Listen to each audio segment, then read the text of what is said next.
Good morning, students. Today in English class, I will continue the explanation of the chapter from our English course book about grandfathers and trees. In part 1 video explanation of this chapter, what we have learnt, let's recall that first. This story has been taken from the book Growing Up in Pandupur, which is a collection of 13 stories for children. It deals with the special bond the narrator shares with his grandfather. His grandfather lives in Chiku Colony, Pandupur. Narrator says that his grandfather was a magician, although by profession he was a doctor. And this was a secret that his grandfather was a magician, which his grandfather shares with him. And now the narrator is sharing it with the readers. Narrator tells us some incidents also in support of his statements, like the incident of injured knee. Remember, students, we have learned that, and also the incident of making the baby stop crying in the railway station. Now we will continue with our reading from page number 36, last paragraph. The next summer, I returned to Pandupur for my vacation as usual. There was a bumper crop of mangoes that year, and everybody gobbled to their heart's content. Gobbled means eating very quickly. Means if you will like something, you used to eat it fastly, like this. One day, I happened to find a raspberry mango that was perfect, neither too sweet nor too sour. Amber colored. Amber colored means yellow orange in color, and juicy. I gnawed on the seed until it was quite bald. Gnawed means chewed on the seed. Whenever we used to eat mangoes, we used to go through seeds also now, as we love it so much. So we used to have it completely till the last drop of that juice in that seeds also. So quite bald. Bald means here in this explanation, it means no fiber is going to be left on the seed. By this para, we came to know that narrator always spent his summer vacation in Pandupur. So next summer, when he reached again to his grandfather's house, he found that the mango crop was very good in that year, and all the peoples were enjoying the delicious taste of mango. One day, narrator got a chance to have a raspberry mango, and he loved its taste so much, he chewed the seed till the last drop of the juice in it. Why don't you plant it? Suggested Ajja. Can I? I asked wide-eyed. Yes, of course. There is a free patch in the garden. Just dig up the earth, put it in and cover it up. If we water it every day, we will probably have a mango tree in no time. Here, when Ajja saw that the narrator loved the taste of this mango, he asked him to plant it in the free area in the garden. Narrator was surprised that if he could able to do that. Next, you should, urged my grandmother, her mouth full of mango. Your Ajja will look after it for you when you are away at school.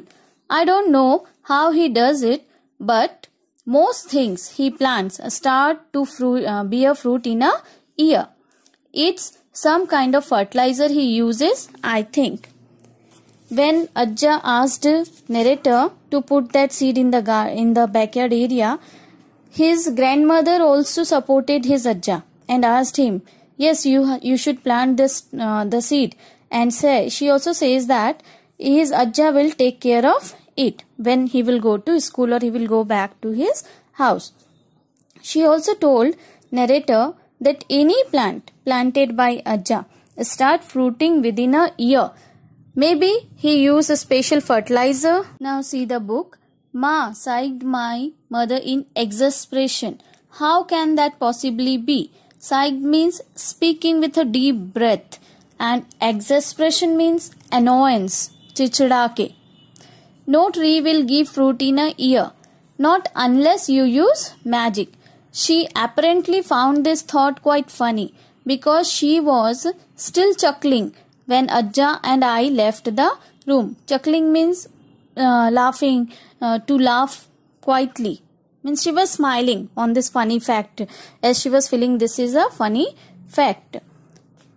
Children, when grandmother was telling to narrator that the plants planted by Ajja starts fruiting within a year, so narrator's mother, she heard that, and she in irritation she says that it's not at all possible that any tree will start fruiting in a year unless one will use magic, and she find it very funny. So she was smiling quietly. Okay, next. Outside we got the spade and dug a hole. I will never forget that day, working quietly out in the backyard with my grandfather. My fingernails stained with the red Pandupur soil, the sun warm on our backs. When I got it right, he nodded at me and smiled. He always smiled with his eyes. His smile is another reason I remember that day. That, and because it was the last summer with him. Here the narrator says that the narrator with his grandfather reached to the backyard area where grandfather asked him to put the seed. It was the first time narrator was planting a seed, but he does everything properly, and his grandfather appreciates him by his laughing eyes. Narrator says he will remember that day always because of two reasons. First, that because he was planting the seed first time, and secondly, his grandfather appreciated him by his laughing eyes. Why he was saying that it was the last summer of narrator with his grandfather? Let's see why. Next. 11 months later, back in Madras, the telephone rang. It was just after dinner and my mother hurried to the next room to answer it. I heard her speak for a moment and then she gave a cry. My father rushed to her and there was a flurry of voices. Flurry means a lot of excitement, means lots of conversation was there. When they returned, my mother was crying bitterly. Bitterly means hardly, very loudly. And my father's arm was around her. He was consoling to his mother, okay. She was inconsolable, but she was not in a control. She was very sad and she was crying much. My father looked upset too. In this para, author says that after 11 months, one day, the phone rings and it was received by his mother. And then she started crying. Maybe somebody told something, so she started crying. And after then author saw that both his parents were looking very sad. And after the news, whatever they heard in the phone. Okay. See. You leave by the night train. I will arrange for leave from work and from Avi's school and bring him later tomorrow. Anyway, he doesn't need to see. Well, you know. My mother nodded and they went off to pack her bag. The narrator says his parents had some conversation, some talkings, and decided that his mother will go to Pandupur today night and his father and narrator will reach Pandupur on the next day. Now see the page number 38. She left that same night. The next morning Papa locked up the house and took me with him to the Madras Central Station. By the time we stepped off the train in Pandupur, it was 3 o'clock in the afternoon, and the day after the phone call had come. I automatically looked up and down the station platform out of habit, expecting to see my grandfather waiting for me with his cheery smile and his arms wide open. Instead, my father and I made our way outside and took an auto. So, children's, on the next day, narrator and his grandfather reached to Pandupur.